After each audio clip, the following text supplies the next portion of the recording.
В момента сме на поредния огромен проект.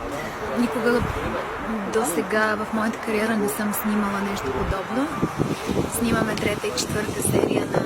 Не точно Акула, защото нямат още... Даже и работни заглавия нямат.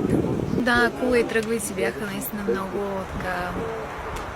Поне така си мислихме до сега, че бяха мащабни. Сега нещата са наистина много професионални. Израснахме, пораснахме. Ейди си той е нараснал. И така.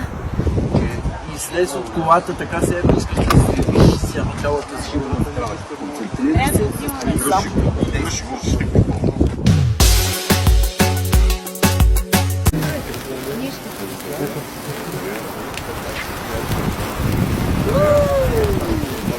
Благодаря.